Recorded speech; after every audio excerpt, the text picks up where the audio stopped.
nombre es Gabriel Gallegos. Saludos a todos aquellos seguidores de Hatikva Ministries, en especial a nuestra comunidad latina. El día de hoy queremos compartir con ustedes uno de los artículos más impresionantes que podemos tener en nuestra tienda virtual. Te invitamos a que te quedes y a conocer más del modelo tridimensional del templo.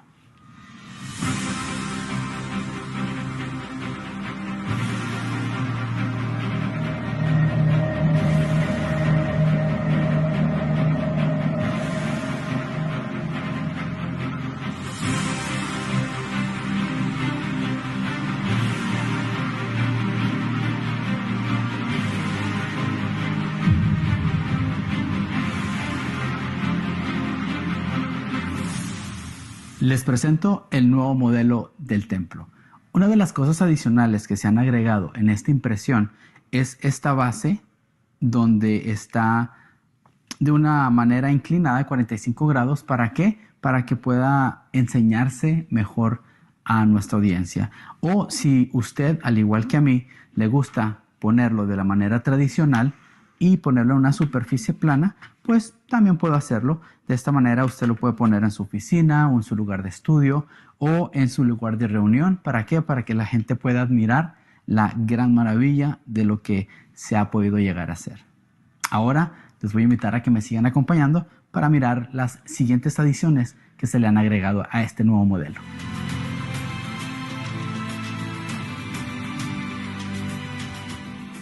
Uno de los nuevos aspectos de este nuevo modelo tridimensional son los colores que se han añadido, como el color oro, el color blanco, un café y un café un poquito más claro. Podemos mirar el color blanco en los 15 escalones que están en el atrio de las mujeres, como también en las 4 lámparas. Podemos mirar el color blanco en el misbeach, en el altar, como también en los 2 escalones que están entre el ulam y el altar. Podemos encontrar este color blanco también en estos pequeños mikvaot o también baños de inmersión que se han añadido.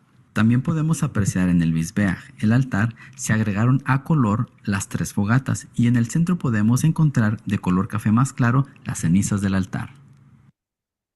Otro de los buenos beneficios de este modelo es de que los edificios adicionales, el techo puede ser removido.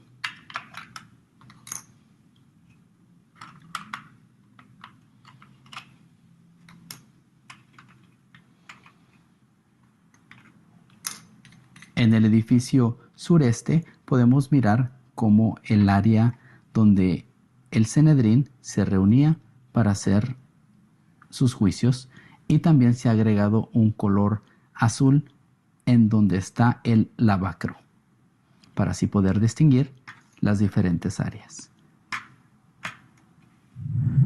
Les agradecemos mucho a cada uno de ustedes, especialmente a la comunidad latina, por estarnos acompañando. Pueden ir a Jerusalem Temple Studies y buscar la opción tienda o store en inglés y luego buscar modelos del templo y ahí podrán obtener el suyo. Bendiciones y gracias por su apoyo. Shalom.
Shalom, mi nombre es Gabriel Gallegos. Saludos a todos aquellos seguidores de Hatikva Ministries, en especial a nuestra comunidad latina.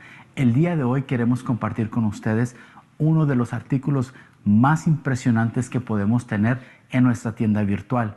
Te invitamos a que te quedes y a conocer más del modelo tridimensional del templo.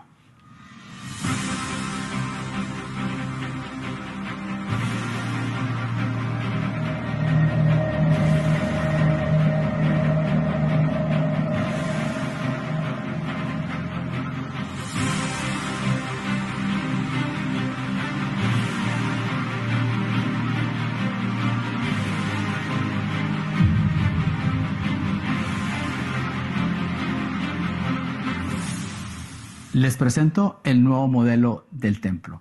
Una de las cosas adicionales que se han agregado en esta impresión es esta base donde está de una manera inclinada de 45 grados. ¿Para qué? Para que pueda enseñarse mejor a nuestra audiencia. O si usted, al igual que a mí, le gusta ponerlo de la manera tradicional y ponerlo en una superficie plana, pues también puedo hacerlo. De esta manera usted lo puede poner en su oficina o en su lugar de estudio o en su lugar de reunión. ¿Para qué? Para que la gente pueda admirar la gran maravilla de lo que se ha podido llegar a hacer.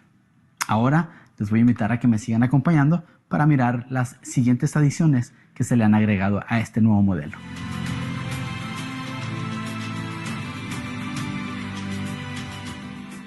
Uno de los nuevos aspectos de este nuevo modelo tridimensional son los colores que se han añadido, como el color oro, el color blanco, un café y un café un poquito más claro. Podemos mirar el color blanco en los 15 escalones que están en el atrio de las mujeres, como también en las 4 lámparas. Podemos mirar el color blanco en el misbeach, en el altar, como también en los 2 escalones que están entre el ulam y el altar. Podemos encontrar este color blanco también en estos pequeños mikvaot o también baños de inmersión que se han añadido. También podemos apreciar en el misbeach, el altar, se agregaron a color las 3 fogatas y en el centro podemos encontrar de color café más claro las cenizas del altar. Otro de los buenos beneficios de este modelo es de que los edificios adicionales, el techo puede ser removido.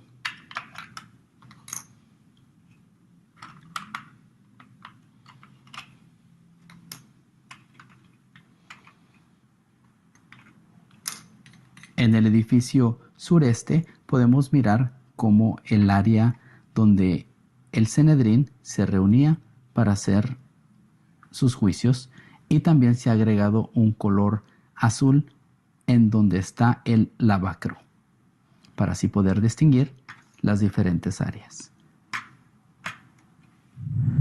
Les agradecemos mucho a cada uno de ustedes, especialmente a la comunidad latina, por estarnos acompañando. Pueden ir a Jerusalem Temple Studies y buscar la opción tienda o store en inglés y luego buscar modelos del templo y ahí podrán obtener el suyo. Bendiciones y gracias por su apoyo.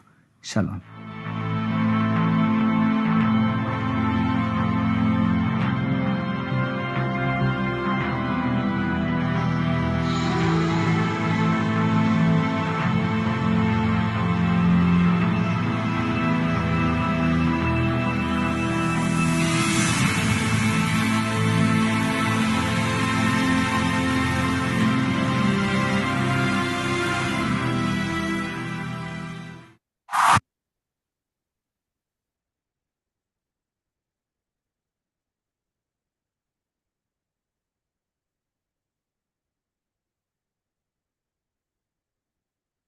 Shalom, everyone. I have a number of announcements before we start. And um, first, I got a call about an hour ago, if that long. Justin Hotz had called. His father had taken a fall. His father has cancer, okay? And he had taken a fall and couldn't get up. And Justin was rushing from work. His aunt and uncle were also responding. I called him just a few minutes ago to see what the situation was. His father had felt that he was, that he was hurt pretty bad. They got him to the hospital, and at this point, what we know is super dehydrated. His blood pressure is very high, and they're waiting to be called back and to get some more information. Hopefully, I'll have some type of an update on him as at the break, but we'll see. Okay, but please be praying for him. Now, we've got a personal situation. We have two of our daughters-in-law are due to give birth in the latter part of January. And a few weeks ago, we found out that my son Jacob and his wife Caitlin, that their baby has a heart condition, and in fact, she has a couple of heart conditions, and so they were going to deliver in the community where they live, in the area where they live. But now it's been moved over here to one of the best children's hospitals in the world, literally. What is it, Debbie? Texas Children's Hospital. And when she's born, now we don't know for sure, and there's some questions on what the problems are. But there's very good probability that she will undergo surgery shortly after birth. And so please be praying for her as well as for Jacob and Caitlin. Now, we just found out yesterday, I believe, that our second daughter-in-law that's due to give birth at the same time, right about just they could both deliver on the same day. By the way, on Caitlin, they are going to deliver by C-section in order to reduce the stress on the baby. And let me go and say a little bit more. This particular procedures that they do, it's done quite often with great success, okay? But it's always going to be a matter of prayer because it's a newborn and it's open heart surgery. Now to David and Brandy, their baby. This is not for certain, but they're suspecting. Yeah, they're suspecting based on Brandy's blood sugar levels and so forth that she is, what is it called? That she has gestational diabetes. Right. They're suspecting that she has gestational diabetes, which could affect not only her, but also the baby. And they're going to do some extensive tests tomorrow, and we'll find out more. Now, as a lot of people right now are in situation, with the government shutdown, everything that's happening, finances are really tight, and they've been under a lot of stress. And so Brandy personally feels, and there's another issue, Brandy has not been gaining weight. And but she feels that that has been due to the stress. But please be praying for them also. We've got others that are always going to need prayer. Remember Grayson Jeffords. And the last report that we haven't talked to him in well over a week. But the last report that we had was that he was doing good. He has a lot of pain that is caused from the scar tissue, the nerve endings, and so forth. but hopefully that has some of the procedures that they're trying has made that better. Always be praying for Brad Gaskill. Brad is recovering from a cancer surgery where they removed his right eye. He's doing good, and but he's one that needs prayer. Okay. Also, I'm going to ask you to pray for Edgar Ramos. Okay, Edgar had to go to Mexico, where he grew up. He's staying with his mother, but he has a shop there that it's been closed, ever since he's been here in the States, which have been for decades. But it was broken into, and so he's trying to repair the building and also to sell all the various tools. He's going to use the money to help finance a trip that he has planned for later this month, where he's going to do a documentary on all the various projects for the rebuilding of the Holy Temple. And so be praying that first off, he's planning on returning back tomorrow, and pray that he can sell these items, and that also all the things will come together for this trip, because I think that it'll be a tremendous work that he does. Now, I've got one more announcement. Let me get to it.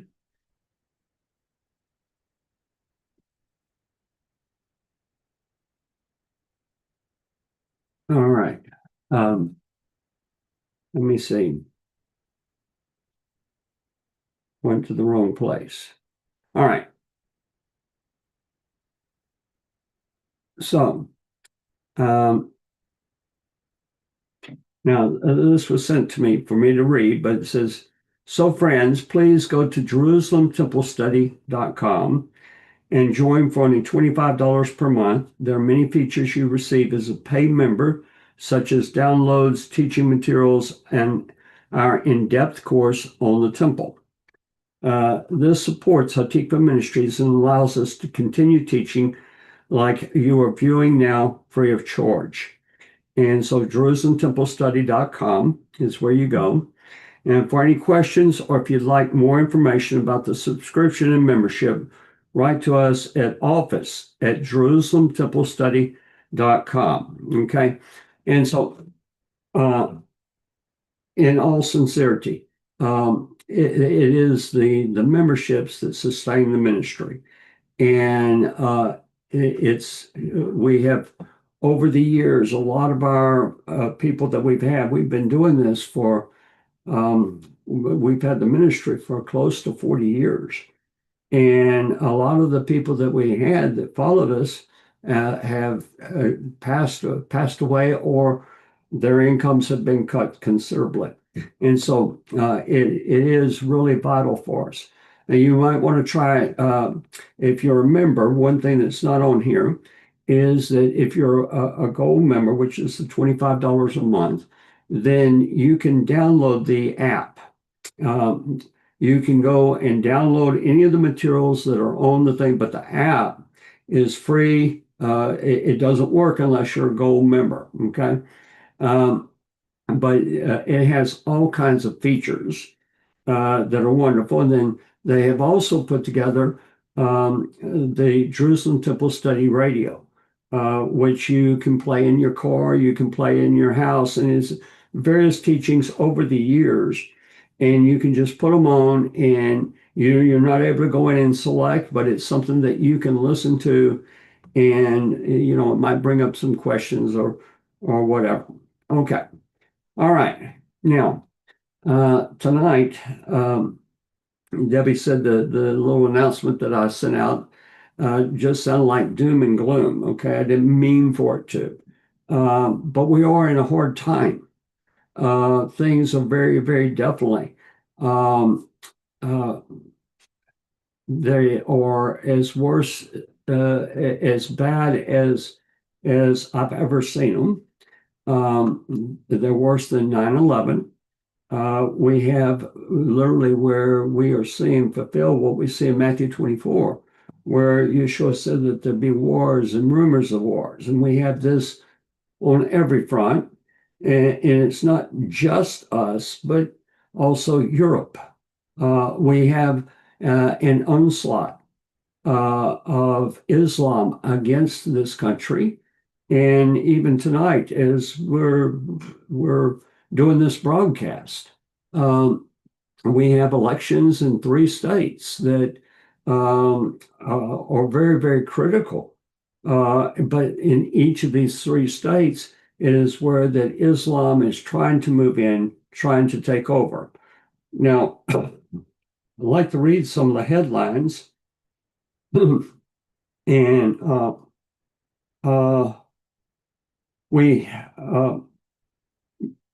let me just mention this before I get to the headlines on things that have happened just today with the government shutdown. And as you know, that this came up another time today.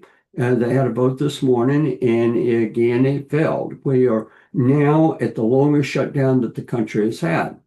We live in the Houston area, and we have 2 airports. We have Hobby and we have Bush International. At Bush International, yesterday, they were putting out videos that the wait to get through security is 4 hours long. Many of the flights are being canceled. There was an announcement today from the Department of Transportation that if the shutdown continues another week, many of the airports will have to close. And, it's a very, very serious situation. In the meantime, there was an airline crash. It was not an airline, but a UPS jet that crashed in Louisville, Kentucky. And they're having massive fires there. They're having to evacuate people from around the airport. There was a bomb threat on a jet that was about to take off from Washington, D.C. This is all today. And they had to evacuate the plane. They shut down the airport. They eventually reopened the airport, but there are bomb threats that are occurring all over. And so the number of bomb threats just today, not just in the airports, but in various locations, I think it is something like 15 different bomb threats. It indicates that we have some major problems that are taking place in this country. Now, I'd like to read some of the headlines, and I don't want to center on the bad. Everybody sees the bad. We're aware of the bad. But one of the things, multiple bomb threats at Republican places across New Jersey. Mamdani blames Trump. Okay, let me go to the updates I got this morning.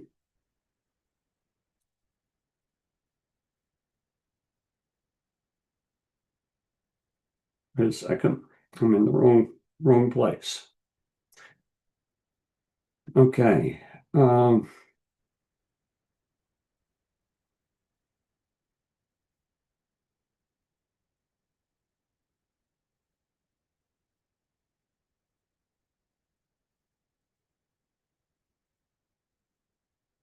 All right. I don't know about you, but I get probably well over 60 emails a day. It takes me a while to find some out. Okay. So this is just today.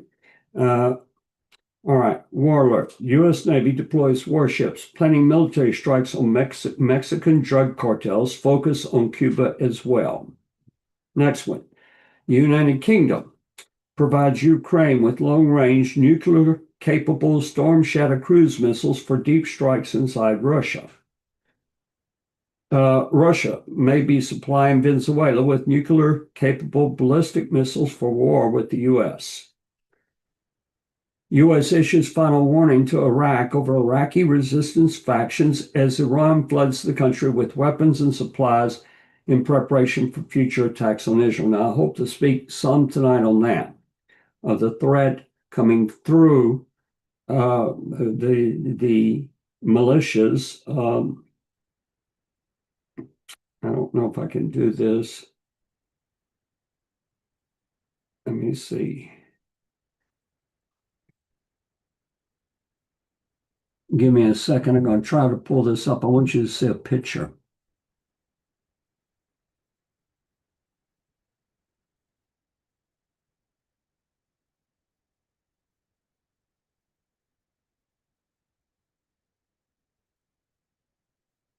All right, give me a second.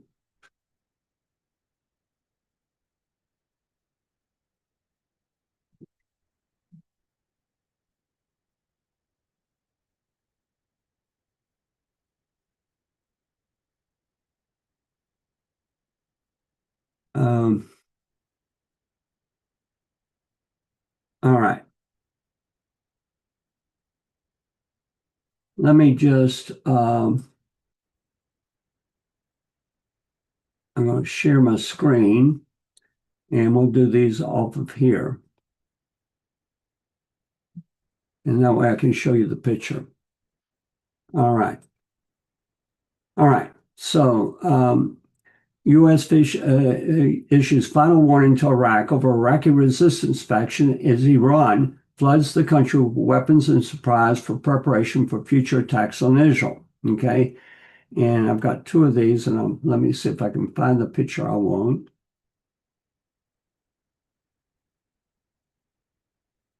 All right. Now, these are Iraqis. Okay. This is an Iraqi Hezbollah that is being supplied by Iran. Okay, let me see. Here's another picture.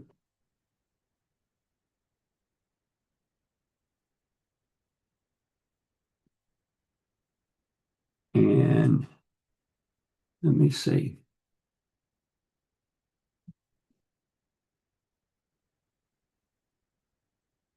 And give me a second.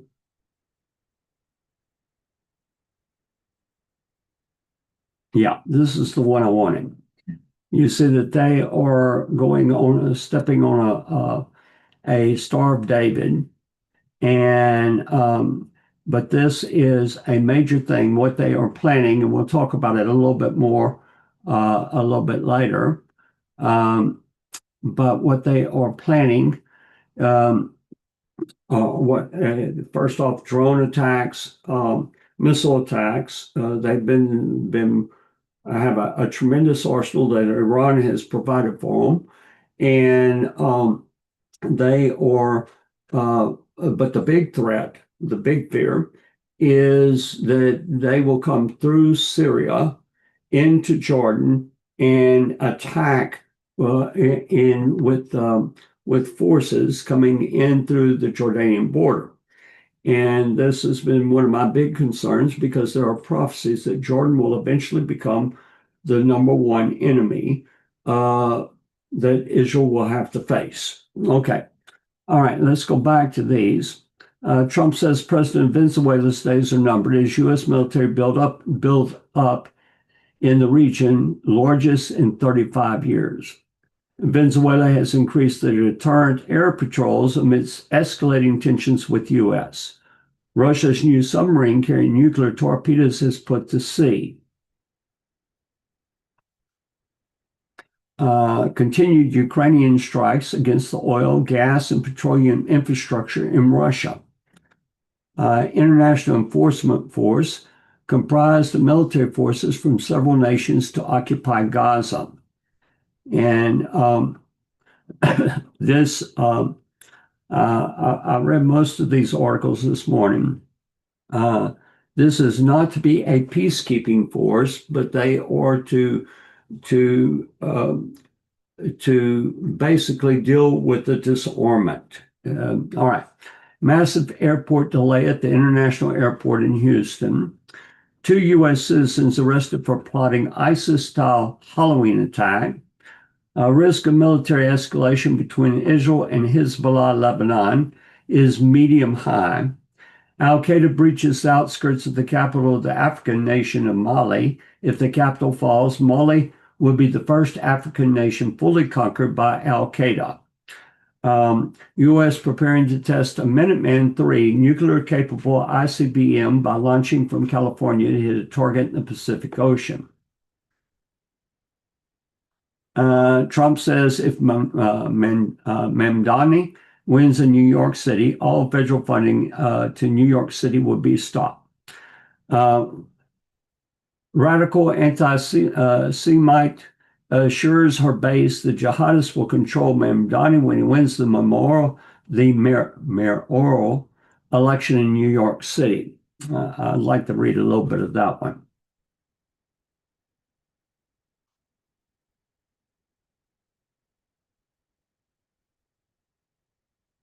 We gotta wait on it to, all right.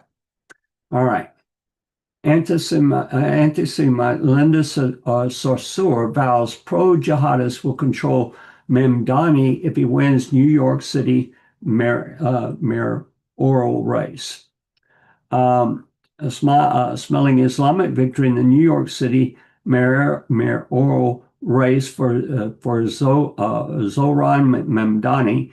Anti-Semitic activist Linda Sarsour is vowing to hold the communist Muslims' feet to the fire over his campaign policy. She is asserting she will not allow the Democratic Socialists to do whatever the hell he wants when he gets to City Hall. The jihadists will control the city. Smelling Islamic victory in the New York City mayoral race for Zohran Mamdani, anti-Semitic activist Linda Sarsour is vowing to hold the communist Muslims' feet to the fire over his campaign policies. She is asserting she will not allow the Democrat Socialists to do whatever the hell he wants when he gets to City Hall. The jihadists will control the city. Linda Sarsour says the pro-jihadist backing Zohran Mamdani won't let him do whatever the hell he wants when he gets to City Hall. She also brags she'll hold Zohran accountable to dismantle the NYPD's SRG counter-terror unit.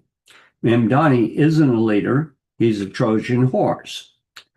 And now, there's a live video that you can see. Linda Sarsour, November 1st, 2025. I don't have a problem with holding people accountable. For over a decade, Sarsour has groomed Mamdani as his political mentor, waiting for the right time to have him run. She claims she will not work for his administration, but will pressure him from outside.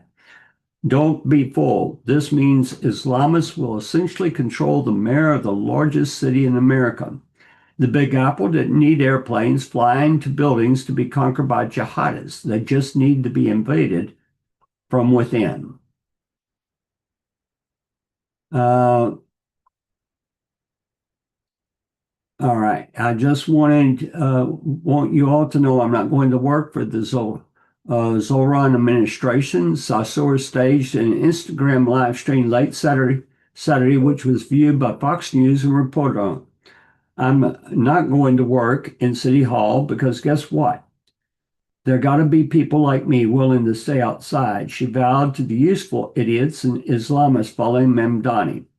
Our friend on the inside need people on the outside to hold them accountable, to say, we see you, we're paying attention.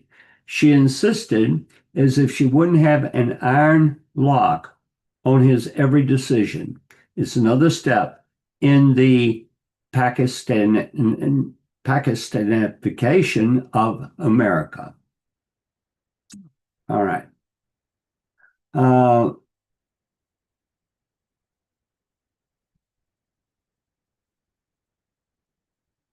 right. It goes on, but basically, all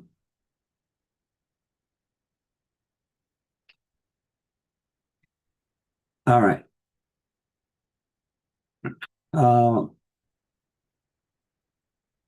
I want to read this part. This is not local politics. This is a transnational colonization coordinated through tactics at mosque charities, and a foreign media network that praises American candidates for representing Pakistan.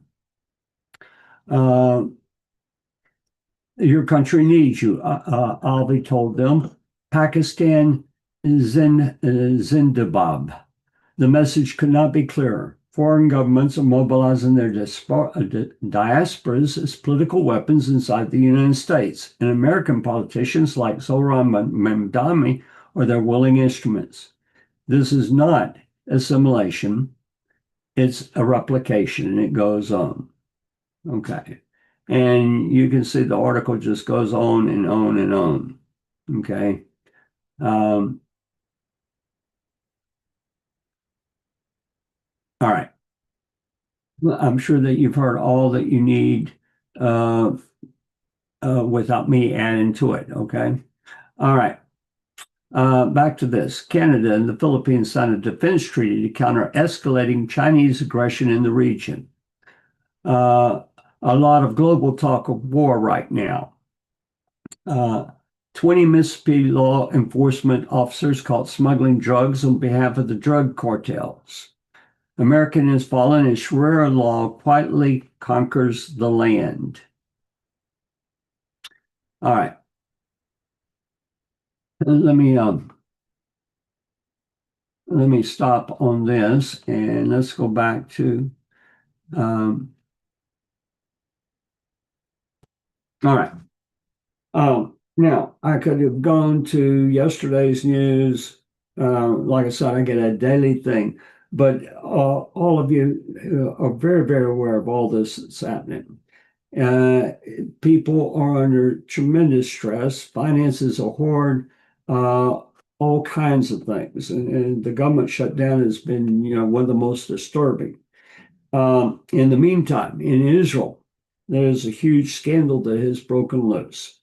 I don't have enough details to talk on it. I hope to do an update on Thursday with Gila Trebich and Roy Shapushnik. The scandal appears to be something that was basically put together to discredit Israel. The bad thing is that it's being done by the leftist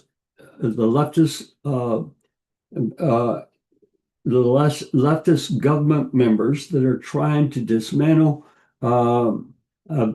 the administration that is there and dismantle Israel. We have the same thing happening here. It's constant. One of the things that I want to talk about, I want to go to the book of Job. The reason I want to go to Job is that I think it parallels much of what we're seeing today. For years, I have been teaching, I believe firmly. I believe more now than I did 30 or 40 years ago when I began teaching this, that when Messiah would come, it was going to be in the second coming in the fall festivals. It would be coordinated with Rosh Hashanah, Yom Kippur, and Sukkot. And every year, people would say, I don't see how I can get much worse. I don't see how I can. And I would agree with them that it was bad, but I didn't believe that it was going to happen until I thought this year was a possibility. Because the headlines that I read to you a few moments ago, they were not as severe as what they are today. Every day there's a little bit degree that gets worse and worse and worse. But there were so many things. I mean, the war in Ukraine, the war in Gaza, conflicts here, the battles here in this country, the violence starting to break out, and all of these various events. I thought there was a good chance. Personally, I didn't see how it could get much worse, but I was wrong. It can get much worse. And I believe that it's that when Messiah comes, it's going to be at Rosh Hashanah, Yom Kippur, Sukkot. And so the big question is, if it's this bad right now, if we have this many things happening, what do we do? How do we respond to all of this? And how do we keep walking in God? How do we keep our eyes on God when there's so many distractions? And not only are there so many distractions, it is that everybody that you know is going through problems, health problems, finance problems, literally, pandemonium breaking out. And so that was the big thing that I've been thinking on the last several days. And so the book of Job has been one of the most fascinating books that I've ever read. I was amazed. I think probably I had been a believer maybe a year whenever I found out that the book of Job predated its writing, not just a story, but its writing predated Moses. And we have, a reference to Job, get an idea. And we'll read just a little bit out of Shemot, out of Exodus, and Bereshit. In Bereshit, we're going to go, or Genesis, we're going to go to all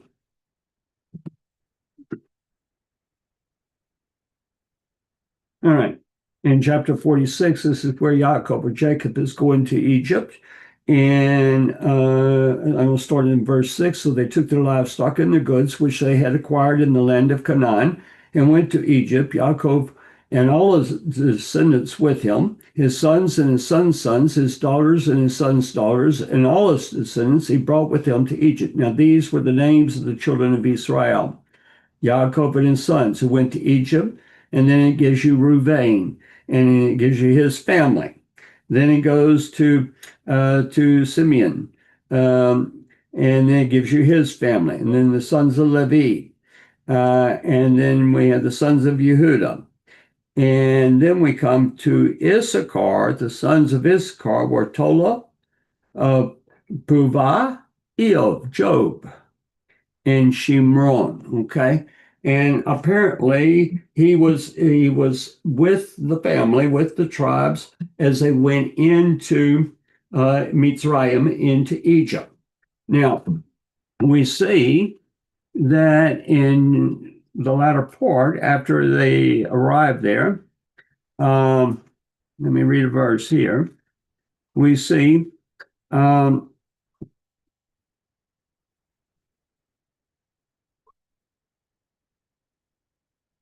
in chapter 47,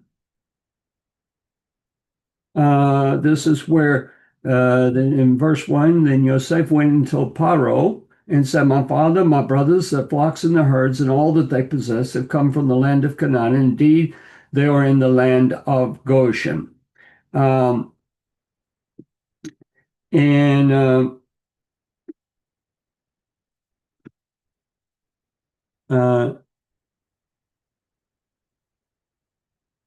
Okay, I thought it was in this chapter, but I might be wrong.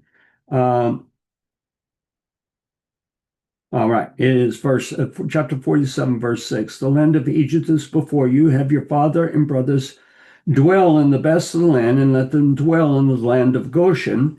And if you know any competent men among them, then make them chief herdsmen over my livestock. Okay, and so basically, what we see is the Paro is telling Yosef, if you have any able men, put them in my employ. Okay, and so we see the book of Eov starts off in chapter 1. It says there was a man in the land of Uz. Now, if you go to the book of Lamentations, you get a definition for where the land of Uz was. It was in the land of Edom or Edom. And so that it was the part of the trade route, okay, major trade route coming out of the east. And the land of Edom is going to be where we have Petra, at a later time. It was originally inhabited by Edomites. In fact, the Amalki, who were people that became a separate people, but they were originally, he was a grandson of Edom, and they lived at Petra. And so there are numbers and numbers of different trade routes, but I believe that Eov went out from Egypt as an employee of Paro, as an administrator, and he became very wealthy. He became very wealthy, became very influential, but in a moment's time, everything changes. It goes from being great to being as bad as it can get. Okay.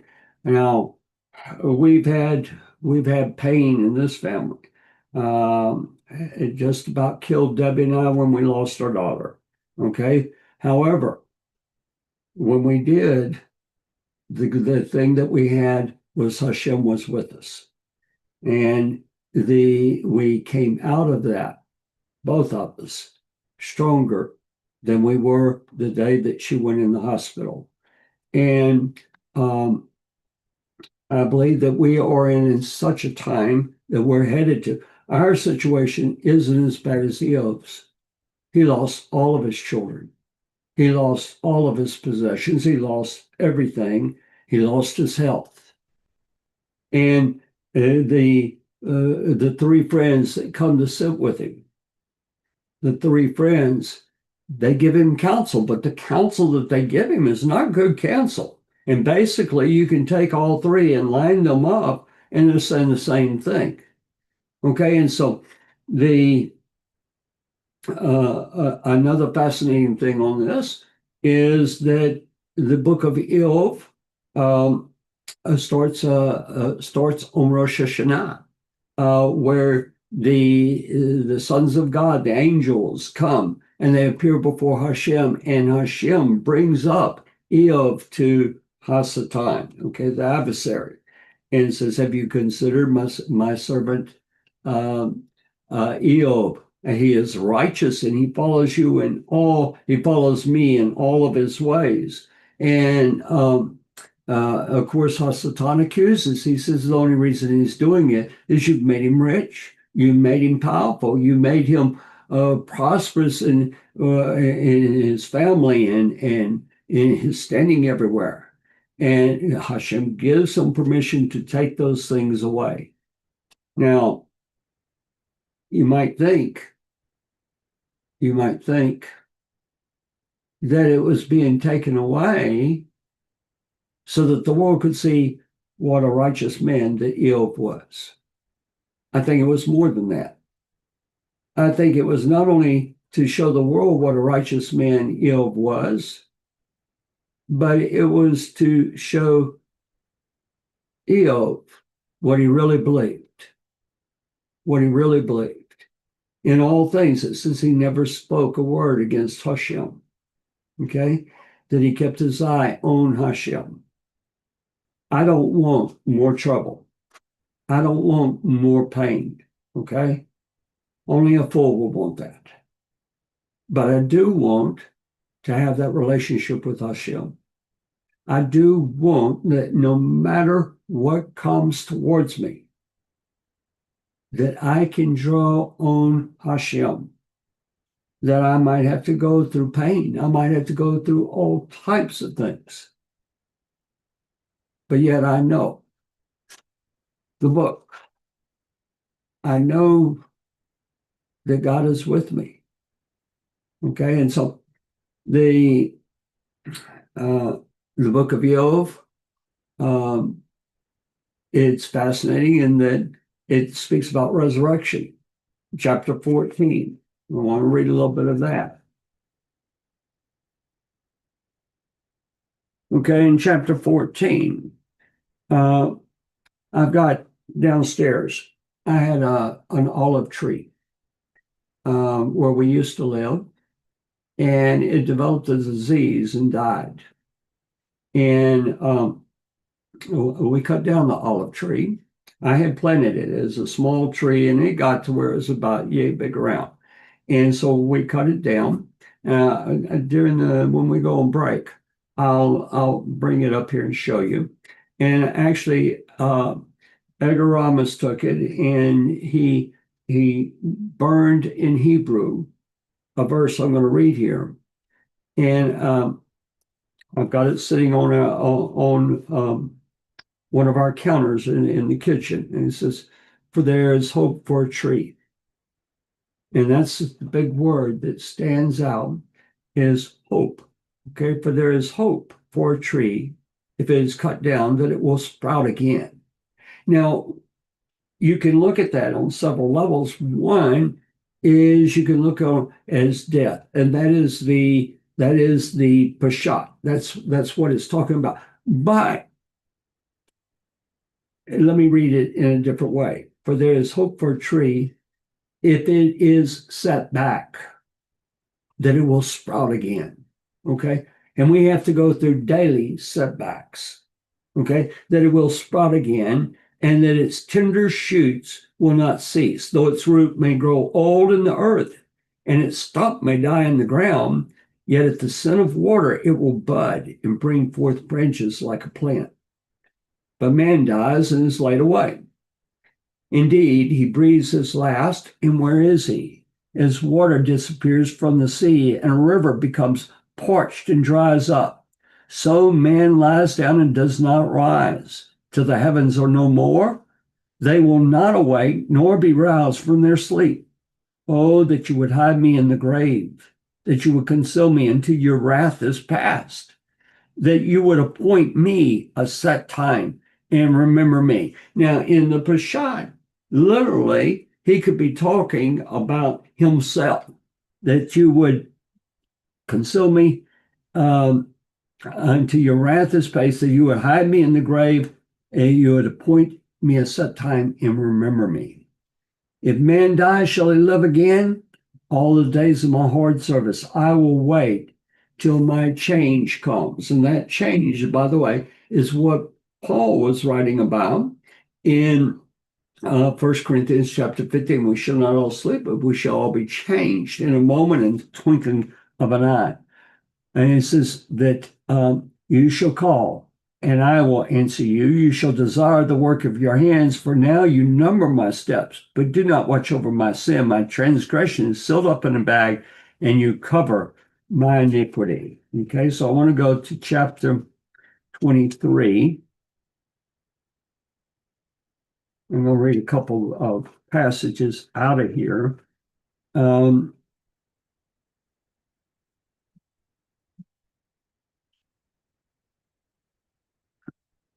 I told you wrong, not chapter 23, chapter 19. All right. In chapter 19,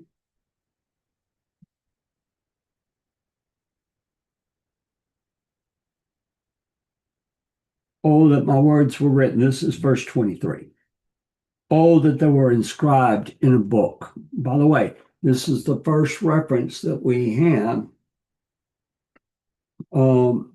to what is called the Sefer HaZikaron, the Book of Remembrance. Okay, and it's one of the books that are open on Rosh Hashanah. The whole book is just shrouded in references to Rosh Hashanah, in particular, some to Yom Kippur and even Sukkot, that they were engraved on a rock with an iron pen and lead forever, for I know that my Redeemer lives, and he shall stand at last on the earth.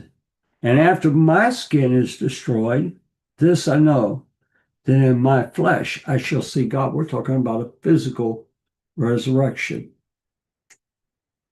whom I shall see for myself, and my eyes shall behold, and not another, how my heart yearns within me. All right, now, let me see if I can find another passage real quick. I think it's in chapter 9. In chapter 9, all right.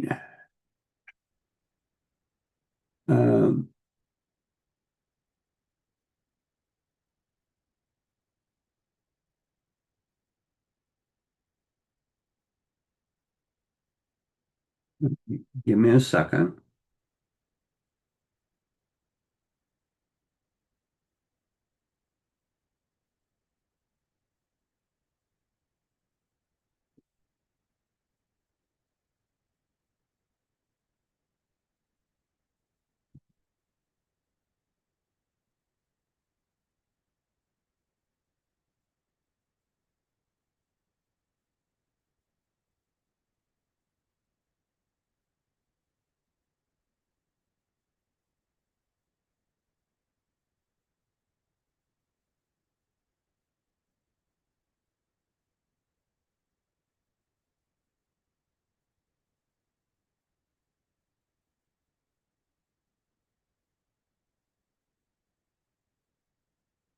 Well, yeah, here it is.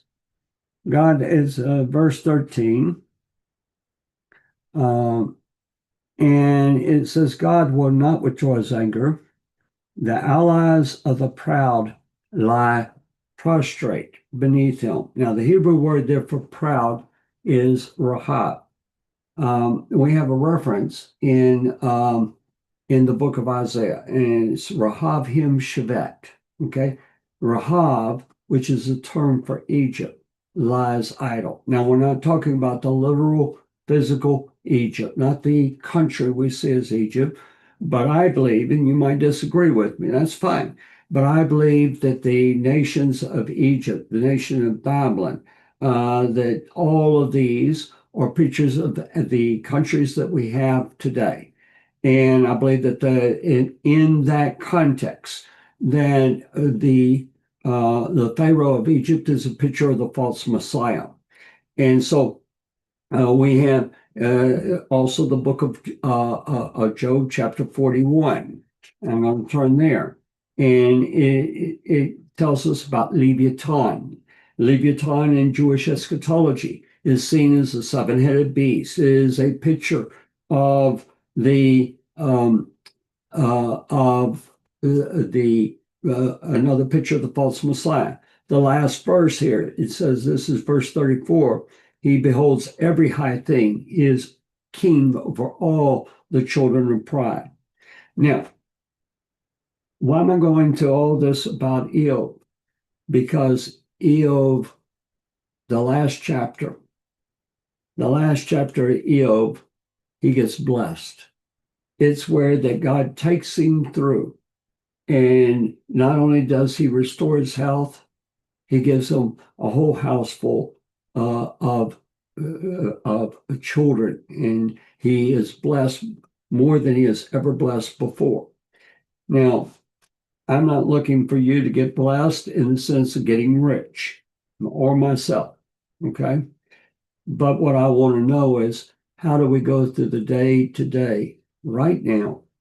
I don't believe that there is that Messiah will come before Rosh Hashanah. And I believe that where we are right now, it's November 4th, I believe that it's going to get worse. And it's going to get worse through the year. And we're going to see the fullness of all these things happen, where there's wars and rumors of wars, there's pestilences, there's diseases, there's utter chaos, because God is withdrawing his hands. Okay, we're going to go to break, and we'll be back in just a few minutes. And I want to go into the positive, okay? So let me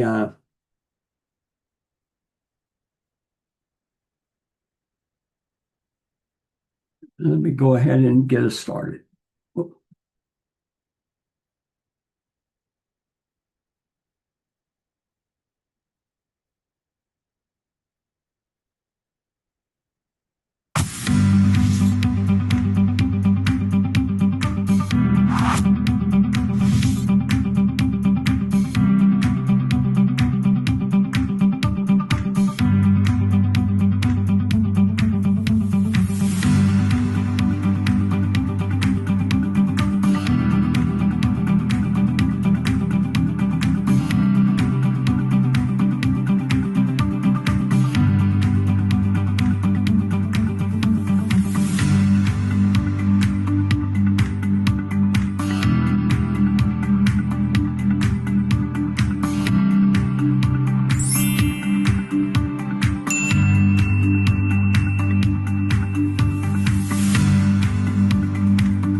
Mi nombre es Gabriel Gallegos. Saludos a todos aquellos seguidores de Hatikva Ministries, en especial a nuestra comunidad latina. El día de hoy queremos compartir con ustedes uno de los artículos más impresionantes que podemos tener en nuestra tienda virtual. Te invitamos a que te quedes y a conocer más del modelo tridimensional del templo.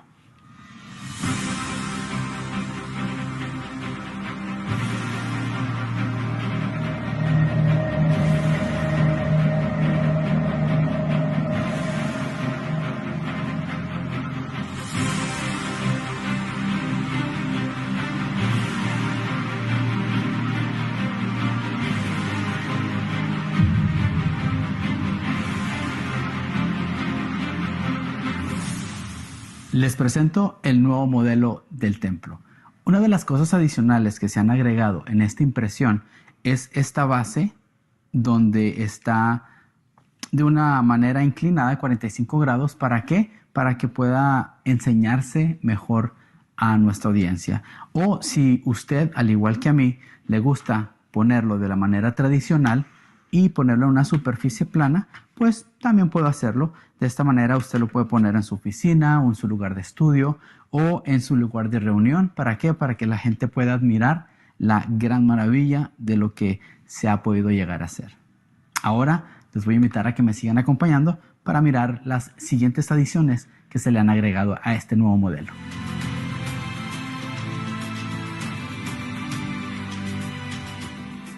Uno de los nuevos aspectos de este nuevo modelo tridimensional son los colores que se han añadido, como el color oro, el color blanco, un café y un café un poquito más claro. Podemos mirar el color blanco en los 15 escalones que están en el atrio de las mujeres, como también en las 4 lámparas. Podemos mirar el color blanco en el misbeaj, en el altar, como también en los 2 escalones que están entre el ulam y el altar. Podemos encontrar este color blanco también en estos pequeños mikvaot o también baños de inmersión que se han añadido. También podemos apreciar en el misbeaj, el altar, se agregaron a color las 3 fogatas y en el centro podemos encontrar de color café más claro las cenizas del altar. Otro de los buenos beneficios de este modelo es de que los edificios adicionales, el techo puede ser removido.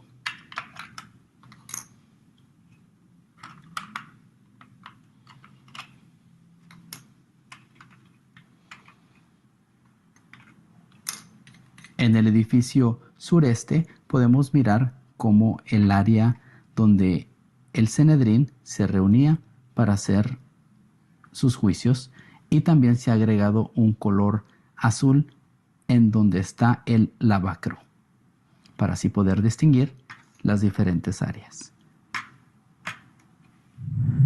Les agradecemos mucho a cada uno de ustedes, especialmente a la comunidad latina, por estarnos acompañando. Pueden ir a Jerusalem Temple Studies y buscar la opción tienda o store en inglés y luego buscar modelos del templo y ahí podrán obtener el suyo. Bendiciones y gracias por su apoyo. Shalom.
Shalom, mi nombre es Gabriel Gallegos. Saludos a todos aquellos seguidores de Hatikva Ministries, en especial a nuestra comunidad latina. El día de hoy queremos compartir con ustedes uno de los artículos más impresionantes que podemos tener en nuestra tienda virtual. Te invitamos a que te quedes y a conocer más del modelo tridimensional del templo.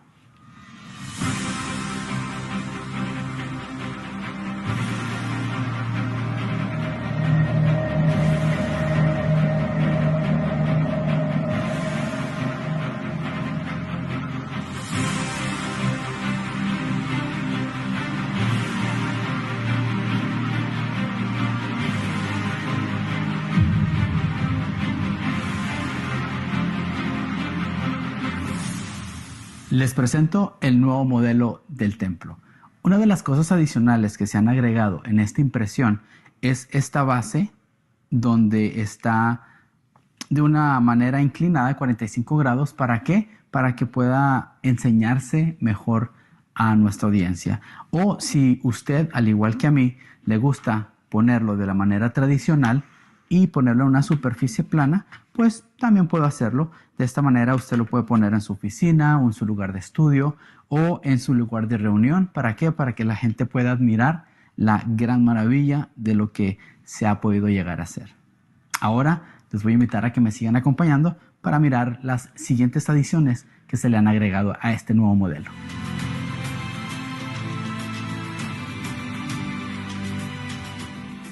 Uno de los nuevos aspectos de este nuevo modelo tridimensional son los colores que se han añadido, como el color oro, el color blanco, un café y un café un poquito más claro. Podemos mirar el color blanco en los 15 escalones que están en el atrio de las mujeres, como también en las 4 lámparas. Podemos mirar el color blanco en el misbeach, en el altar, como también en los 2 escalones que están entre el ulam y el altar.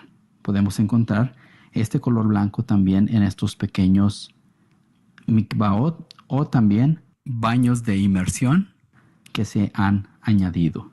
También podemos apreciar en el misbeach, el altar, se agregaron a color las 3 fogatas y en el centro podemos encontrar de color café más claro las cenizas del altar. Otro de los buenos beneficios de este modelo es de que los edificios adicionales, el techo puede ser removido.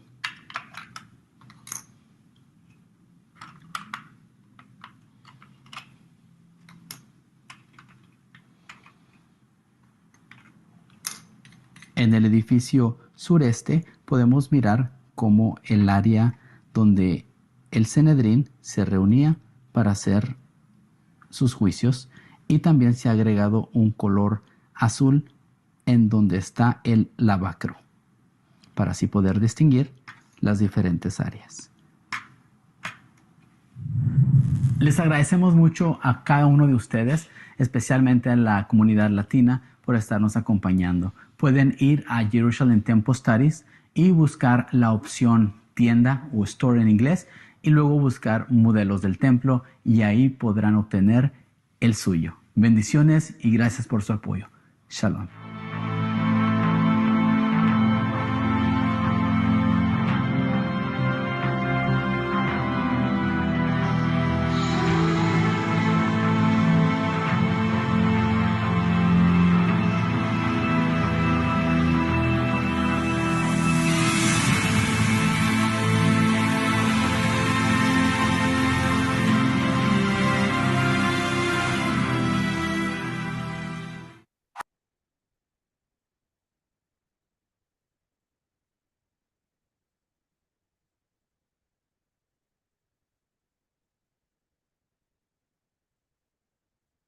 All right.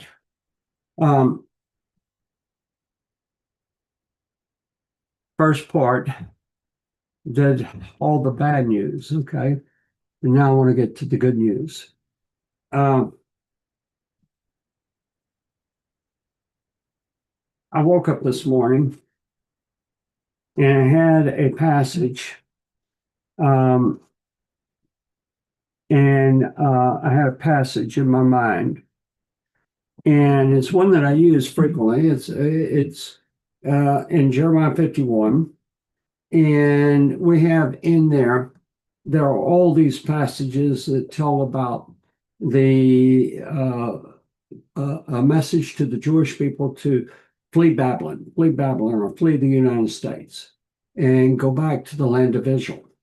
And there have been several passages that over the time that I've wondered about, that I've pondered a whole lot. And I want to read a verse. I taught this once before, maybe a few months ago. This will be in Jeremiah 50, verse 33 and 34. But then we're going to go to chapter 51, verse 9 and 10. Okay. So in chapter 50, it says, "Thus says the Lord of hosts, the children of Israel were oppressed, along with the children of Yehudah. All who took them captive have held them fast." Now, and for years that bothered me, because to me it seemed like that people were being held as hostages, or maybe the picture of like concentration camps that Germany had, or even after the war, the Atlit in Israel and Cyprus, there were detention camps where Jews were held to keep them from going to what was then the land of Palestine. But I realize that what I believe now is talking about Gaza. It's talking about Jews not in this country, but it's talking about the hostage situation. And that situation has been greatly improved. I mean, the living hostages are back with their families. There's quite a bit of problem in getting the remains of the ones that Hamas were to turn over, and there have been all kinds of problems with them saying we can't find the bodies. And if you saw the video that came out where they went and got a body, buried the body, uncovered the body after the Red Cross got there, and acted as though we just got this body, okay? And it was a sham, okay? They have been sending back by parts the bodies. They have been some of the bodies that were returned were not even the Israelis or the hostages. And so this has occurred just in the last 2 weeks again, okay? At least some of the body parts. It's been a horrible situation. But the hostage situation caused all things that took place. The United Nations has totally very, very anti-Israel, and the voices of anti-Israel are loud and basically everywhere. We've seen here in the United States that Hamas, who was the villain in this whole story, has become the oppressed and all types of things. And so it has been a spearhead of a movement, and it ties into exactly what's happening in New Jersey and in Michigan and in New York City. The Islamic move that is taking place. The rise of anti-Semitism in the country has been dramatic, not only in this country, but worldwide. Now, I want to go to a passage in chapter 51, which I mentioned. This is in verse 9 and 10. Okay, and I frequently go to verse 9, but I want to read this in its context. Okay, so I'm going to add the 10th verse. We would have healed Babylon. And that's, to me, that's MAGA. Okay, that's make America great again. Okay, and all the things not only of make America great, but make our health great and so forth. But she is not healed. And we see that on every front. Everything that they do in order to secure the border, or to deal with the criminals that came over just en masse, that it's being fought at every step. What we have taking place on our college campuses is being fought at every step. The demonstrations and the paid demonstrators and all the various things. And it says, forsake her, and let us go everyone to his own country. Wait a minute. That's different from all the other passages. All the other passages are talking about going to the land of Israel. Now, as we read on, it says, forsake her and let us go everyone to his own country, for our judgment reaches up to heaven and is lifted up to the skies. The Lord has revealed our righteousness. Come and let us declare in Zion the work of the Lord our God. Wow. Wow. The October 7th, the Shmini Atzeret massacre, the more than 900 soldiers that have lost their lives in Gaza, the attacks that have taken place, not only from Hamas, but the Houthis, Hezbollah, Iran. Israel's being besieged on every front. In fact, they were fighting 7 fronts. And daily, there are still problems that are taking place in Judea, Samaria. There are increased tensions, and they're expecting that war and violence is going to break out with Lebanon. And the Lebanese government is basically starting to side with Hezbollah. But we have this tremendous thing that is happening, is that there was among the soldiers, they saw the hand of God. Not only when we're talking soldiers, we're talking, some of them are going to be Torah observant in in every detail. But many of the soldiers are secular. But the whole country began to see the hand of God. I mean, on the missile attacks from Iran, it was pretty amazing. On the taking down of the Hezbollah leadership, pretty amazing. And one after another thing, stories began to trickle back. There were organizations, the soldiers started requesting tzitzit.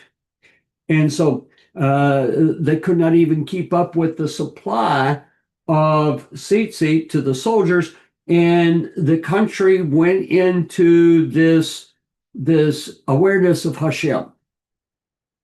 Such an awareness that since 1948 and the founding of the state of Israel has never existed there. It was among the religious, but it wasn't something that there were more Jews that did not follow Torah than did follow Torah. But that's changing. I want to show you, and give me a second to bring this up.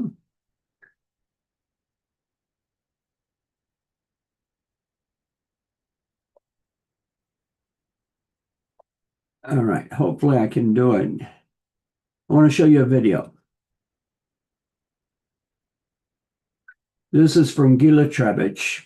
I'm going to see if I can enlarge it.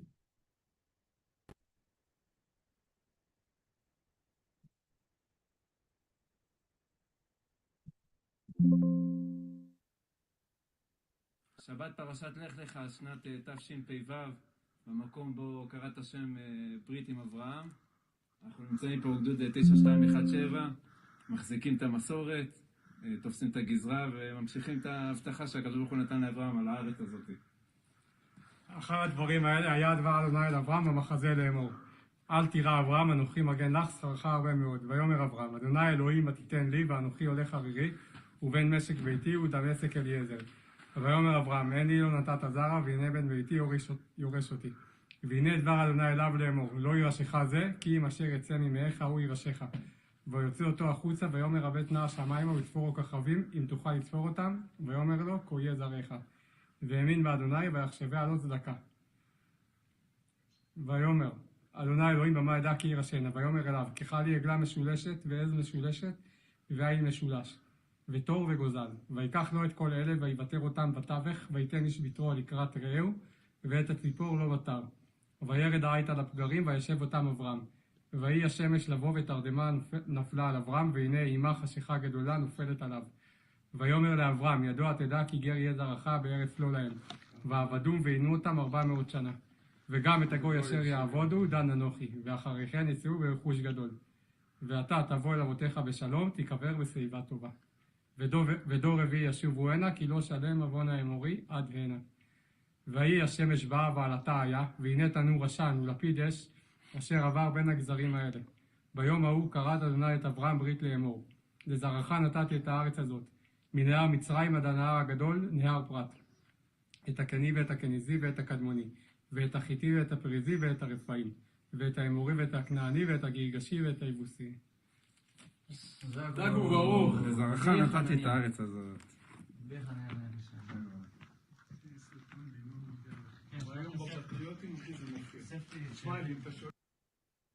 All right, you see that sign? That sign is a place that I've never been. I've always wanted to go there, but it's on Mount Hermon, okay, Mount Hermon, in the north, and it's up at the top. It is the location where God made the covenant between the house with Abraham. And this is the traditional spot, and we're not allowed to go there because it's in a military zone. We can go to Mount Hermon, but not as high up on the mountain. But these soldiers, now I understand that these soldiers, you might have seen, 2 of them were wearing kippot. But my understanding is that they only recently started wearing kippot. And I'm going to see if I can bring this up.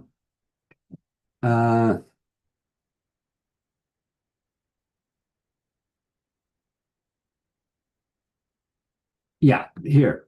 Let me share this with you. Oh, you can see.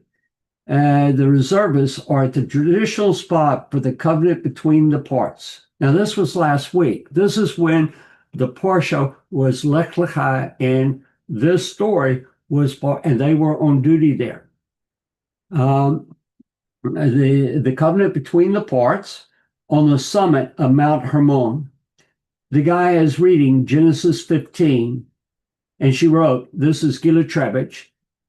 This is the new IDF. Wow. That phrase right there. This is the new IDF.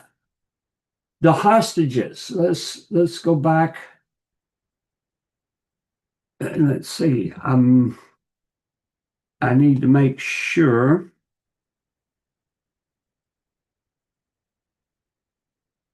Give me a second. I got to check a microphone.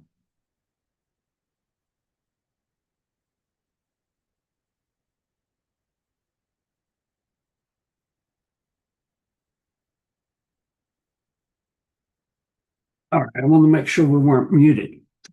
There's this move of God that is taking place in Israel. And it's in the army, it's in the stores. Everyone talks, everyone reads Psalms wherever they go. Now, this didn't just poof, it happened. This came, and I want to read a passage. This is out of the book of Hosea, in chapter 5. In Hosea chapter 5, I'm going to start in verse 13. When Ephraim saw his sickness and Yehudah saw his wound, then Ephraim went to Assyria and sent to King Yarev, yet he cannot cure you, nor heal you of your wound. Nor heal you of your wound. We would have healed Babylon, but she is not healed.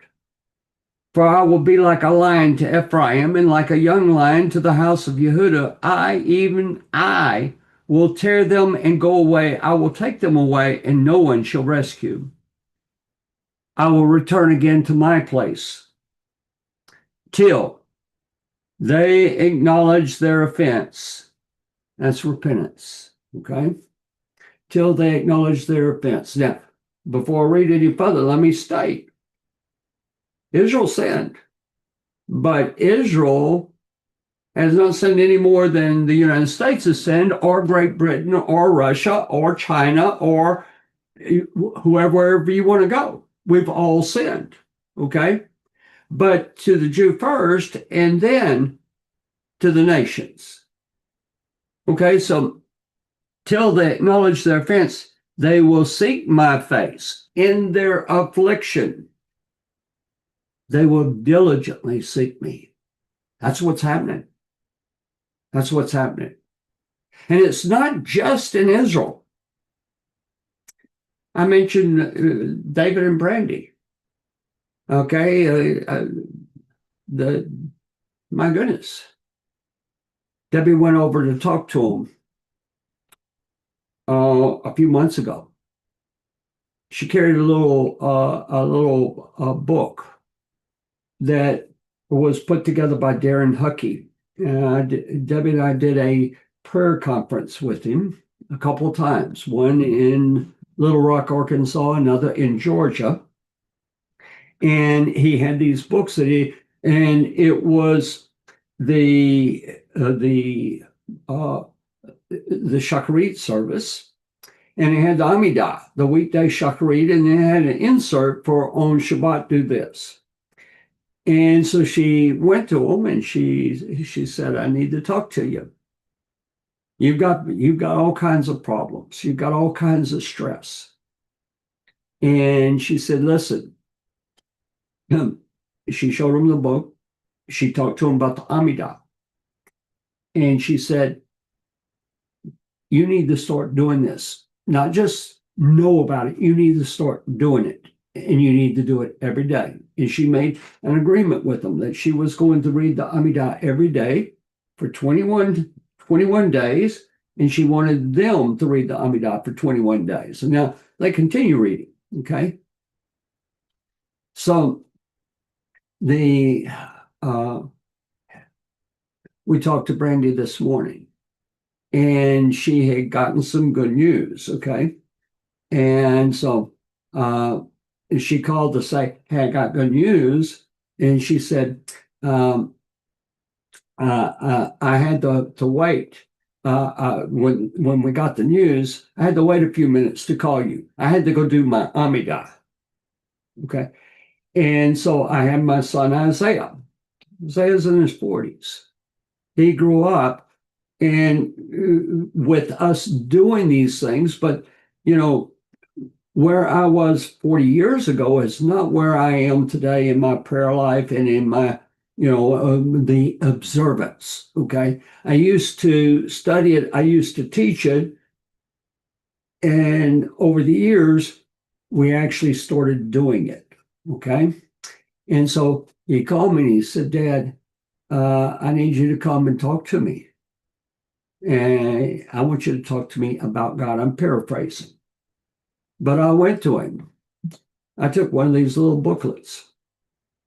He's got a Siddur. And he has been to many, many services with us, but it's been off and on. Okay.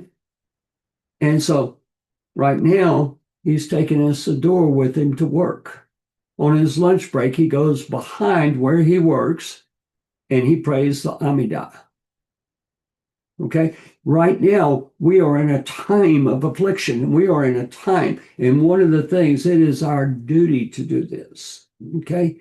It's not only our duty, it is our privilege. It doesn't take away the problems.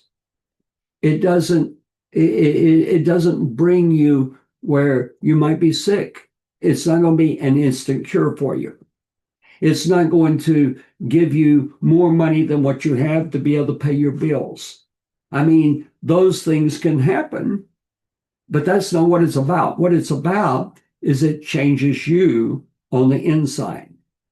It changes you on the inside to where that you can go through whatever happens. Okay? I want to go to the book of Kohelet. And in Kohelet, which is in Hebrew, it means congregations. Okay? So you know the church was called ecclesia. Okay? The ecclesia or the ecclesia. And the Hebrew word is kahal, or Kohelet. It comes basically from that same meaning, okay? And so it was written by King Solomon. It starts off the words of the preacher, the son of David, king in Jerusalem. And it goes on, and you read it and you go, wow, what is this book about? And it says, what profit has a man for all his labor in which he toils under the sun? One generation passes away, another generation comes, but the earth abides forever. The sun also rises, the sun goes down and hastens to the place where it arose. The wind goes toward the south and it keeps on. All things are full of labor. Man cannot express it.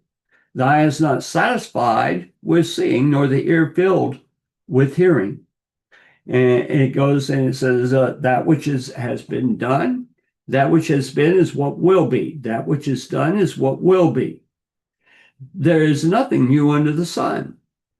It goes forward and it says, I'm going to go to verse 14. Actually, I'm going to start in verse 12. I, the preacher, was king over Israel and Jerusalem. I set my heart to seek and search out by wisdom concerning all that is done under heaven. This grievous task God has given to the sons of man, by which they may be exercised. I have seen all the works that are done under the sun, and indeed, all is vanity and grasping for the wind. What is crooked cannot be made straight. What is lacking cannot be numbered. I communed with my heart, saying, look, I've attained greatness and have gained more wisdom than all who were before me in Jerusalem.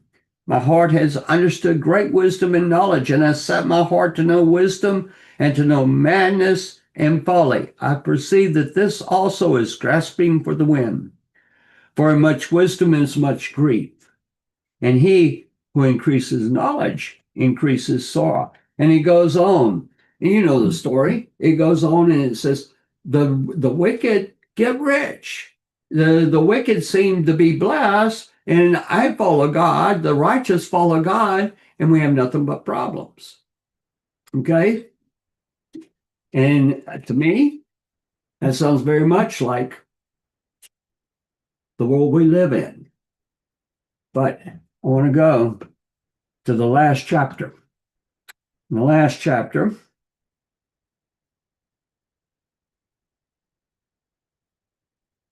I was going to start with the last paragraph. I want to start with chapter 12, verse 1. Remember now your Creator in the days of your youth, before the difficult days come, and the years draw near when you say, I have no pleasure in them. While the sun and the light, the moon and the stars are not darkened, and the clouds do not return after the rain. In the day when the keepers of the house tremble, and the strong men bow down, and the grinders cease because they are few, and those that look through the windows grow dim, when the doors are shut in the streets, and the sound of grinding is low, when one rises up to the sound of a bird, and all the daughters of music are brought low, and when they are afraid of height, and of terrors in the way. And when the almond tree blossoms, the grasshopper is a burden, and desire fails. For man goes to eternal home, and the mourners go about the streets.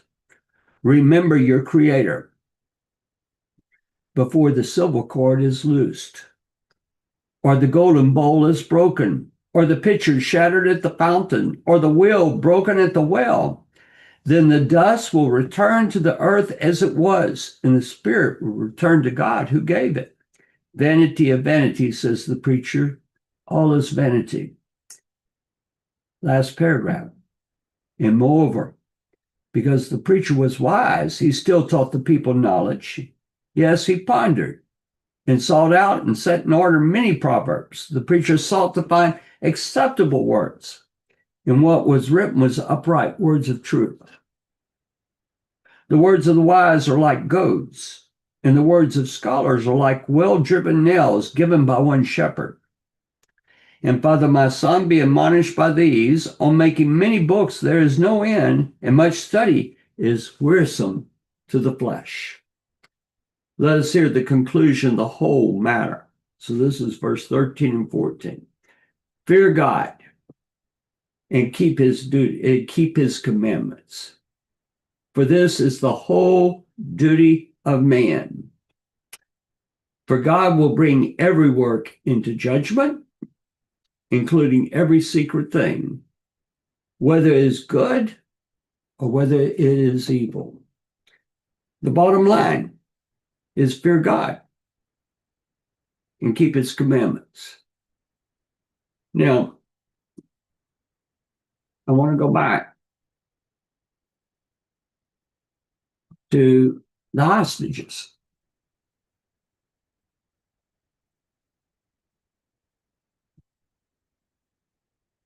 Jeremiah 15:51.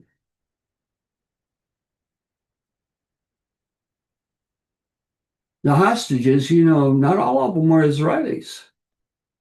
There were hostages that were taken that were from Cambodia.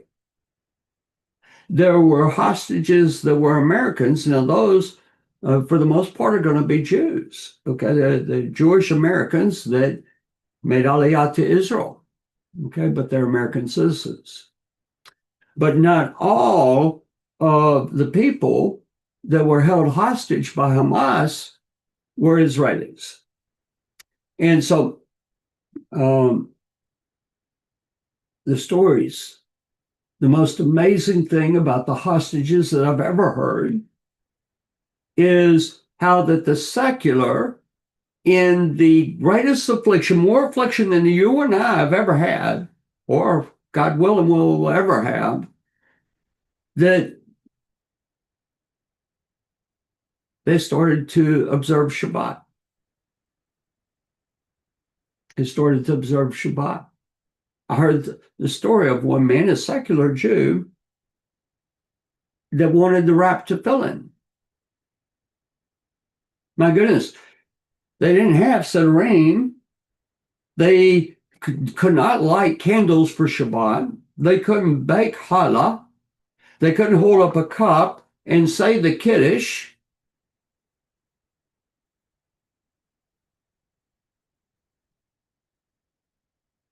They observe Shabbat better than I've ever observed Shabbat. They observe Shabbat better than you've observed Shabbat. Because to whatever their degree that they could do, they did. They didn't just think about God. They did. If they knew the Kiddush, they said the words, even without the wine or grape juice. Or maybe they said it over water. The man that wanted the wrap tefillin, he didn't have tefillin, but he took grass and wrapped it around his arm. He was a secular Jew. He's not anymore. In the midst of his affliction, he found God. And the stories are going throughout Israel.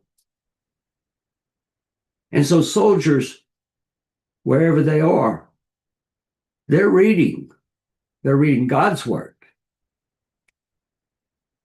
They're eating foods that God said, these you're permitted to eat. They have a new relationship with God. And the country is changing. And back when it says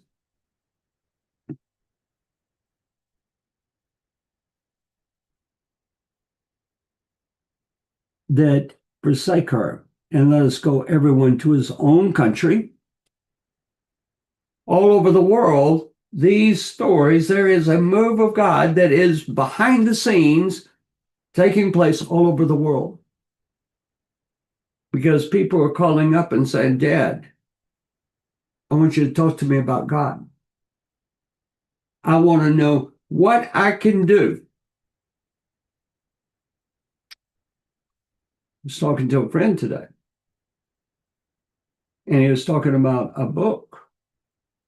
Actually, I talked to him about what I was going to talk to you about, and he called me up, and he said, hey, I've got this book. You got it from Orange Scroll, and I can't remember the title of the book, but in the book, it talks about penguins. And it marvels about penguins because a penguin is this odd bird, probably the oddest of all birds that we have on the planet. It can't fly. It lives in these frozen areas. It has where it gets in the water, there are enemies that will destroy it. They can't walk real fast. They kind of waddle. But one thing about the penguins is that when the winds come and the snowstorms come and everything is happening, how do they keep warm? They live in groups and they get real close together and they become community. I was asking Debbie just during the break about a movie, and I can't remember the name of it, but John Travolta was in it, Robin Williams was in it, and they have where there's a scene in a zoo, and somehow one of the guys ends up in the water where the penguins are. And he's looking around, and he's kind of looking at the penguins like everything is, aren't they cute? And then they all attack him because they attack together. Okay? And there's a message that's here for us. Is number one, we have to recognize that no matter what the circumstances are, we have to draw close to God. And it is not a matter of knowing about God, not a matter of reading a book about God, not a matter of just talking a little bit about God, but it's whether you start living your life with God in the middle. And God being everything around you from the time that you wake up to the time that you go to sleep. And even God will speak to you in your sleep. It is a matter of you being changed in the midst of turmoil, in the midst of conflict, in the midst of the world going down the tubes. These things were prophesied. Oh, but we had the story of Job and the end of the book.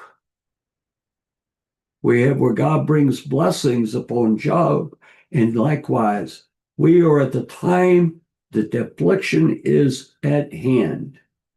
And it is time for us to recognize there is a prayer in the Siddur called Aleinu. And it starts off, it is our duty to thank, to praise, to laud, to glorify. Beautiful prayer. In the Shema, I don't have my Siddur right here in front of me. Wish I did. I'll read it directly to you.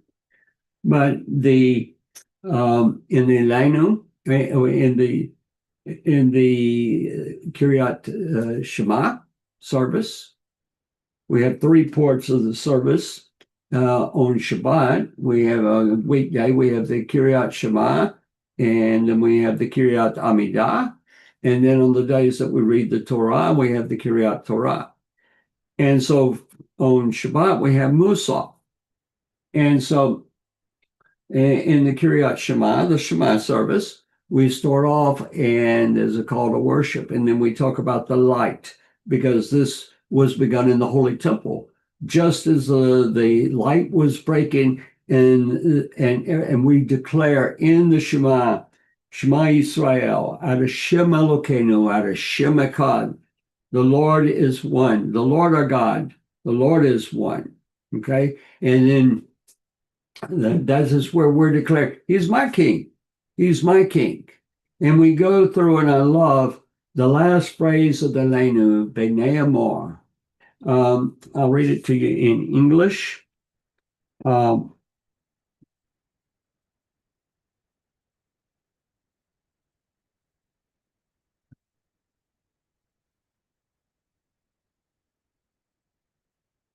in the book of Zechariah.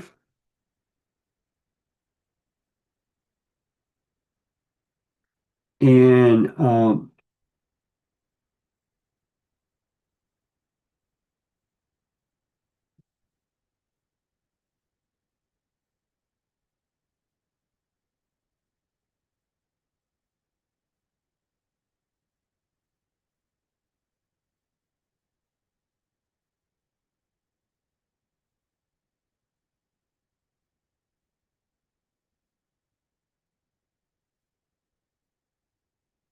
let me see if I can find it.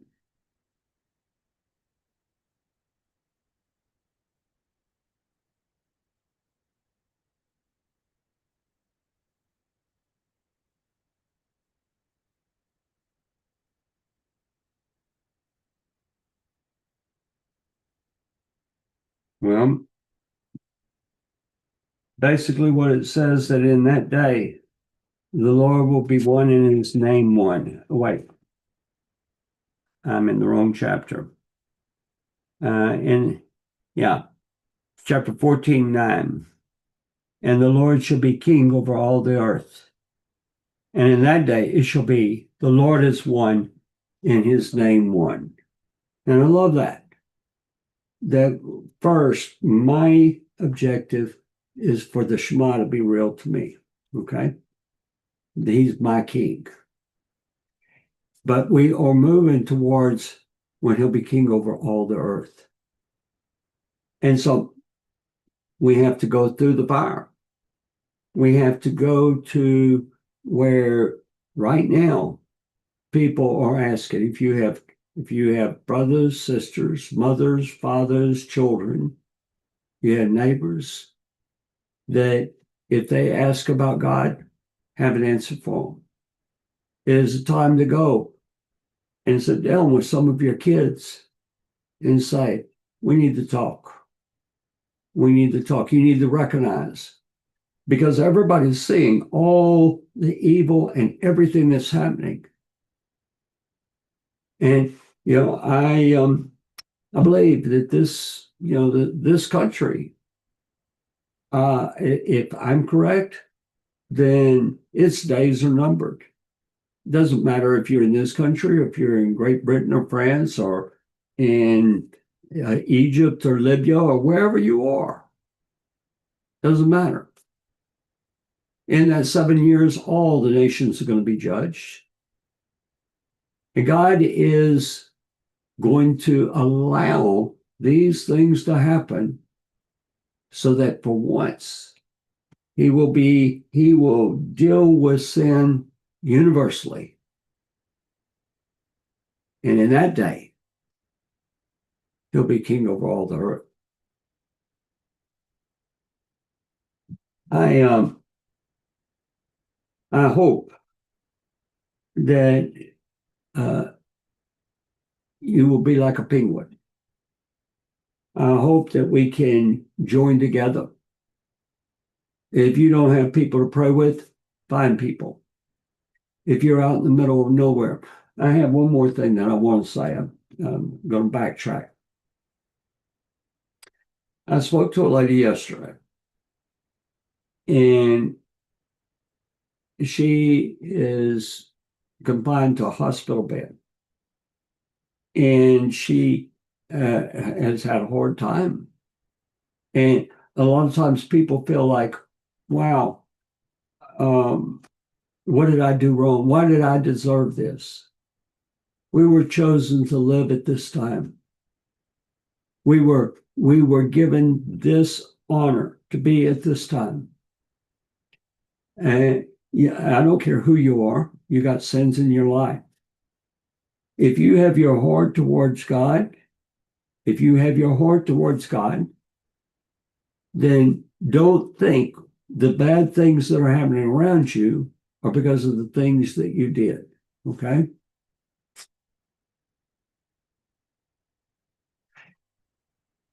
You need to observe. You need to pray, and you need to be constant. This lady said, I can't observe Shabbat because I'm here in this bed. Well, I think that the hostages in the tunnels missed that memo. They realized they needed God. God doesn't need us. We need God. And they found a way, even if they didn't know the prayer for Kiddush, they knew that they were to sanctify that time. If they didn't have wine, they knew everything. If they can do it, you and I can do it. So wherever you are, whatever then you need to do, and you need to be constant. All right. I'm going to shut it down for tonight. I hope that the elections don't go as bad as we think they will. And Debbie told me New Jersey's not looking good. I don't know about the others, but hopefully it's going to cause the Jews of New York, the Jews in New Jersey, the Jews of Michigan to say, maybe it's time to make Aliyah. Maybe we will see that fulfillment.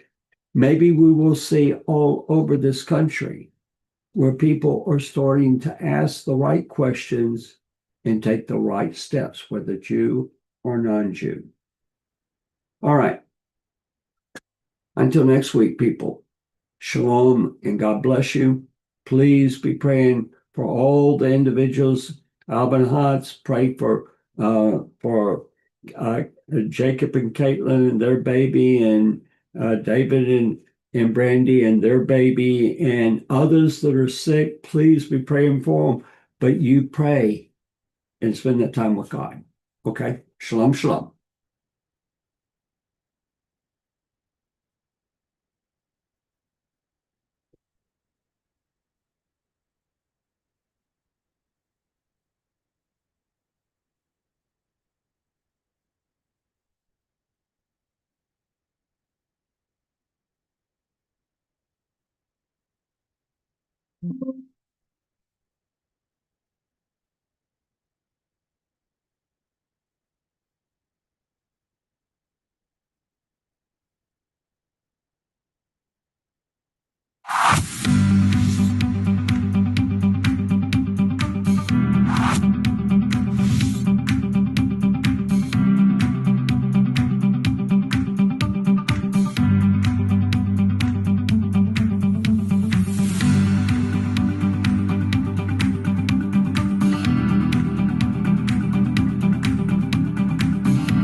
Shalom, mi nombre es Gabriel Gallegos. Saludos a todos aquellos seguidores de Hatikva Ministries, en especial a nuestra comunidad latina.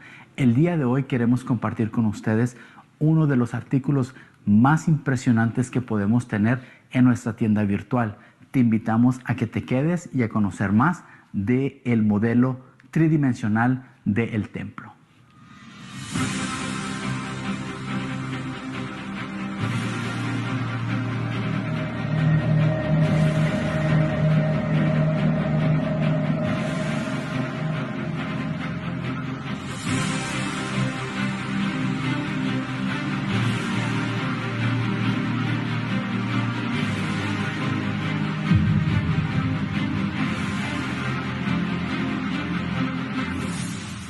Les presento el nuevo modelo del templo.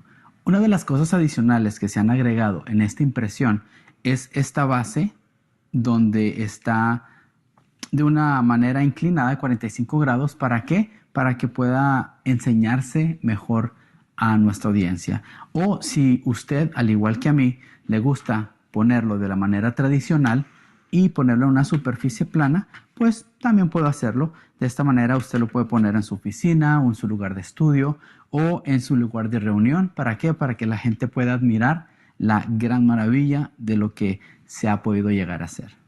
Ahora les voy a invitar a que me sigan acompañando para mirar las siguientes adiciones que se le han agregado a este nuevo modelo.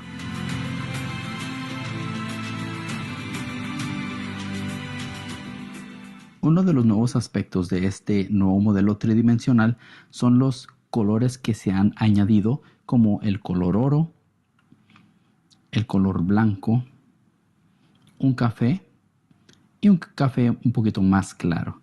Podemos mirar el color blanco en los 15 escalones que están en el atrio de las mujeres, como también en las 4 lámparas. Podemos mirar el color blanco en el misbeach, en el altar, como también en los 2 escalones que están entre el ulam y el altar. Podemos encontrar este color blanco también en estos pequeños mikvaot o también baños de inmersión que se han añadido. También podemos apreciar en el misbeach, el altar, se agregaron a color las 3 fogatas y en el centro podemos encontrar de color café más claro las cenizas del altar. Otro de los buenos beneficios de este modelo es de que los edificios adicionales, el techo puede ser removido.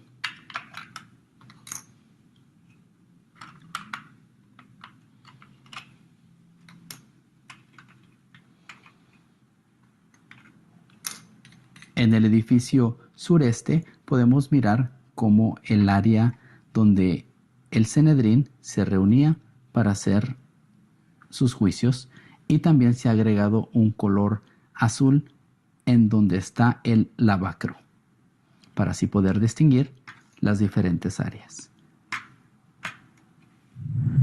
Les agradecemos mucho a cada uno de ustedes, especialmente a la comunidad latina, por estarnos acompañando. Pueden ir a Jerusalem Temple Studies y buscar la opción tienda o store en inglés y luego buscar modelos del templo y ahí podrán obtener el suyo. Bendiciones y gracias por su apoyo. Shalom.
לא שומעים!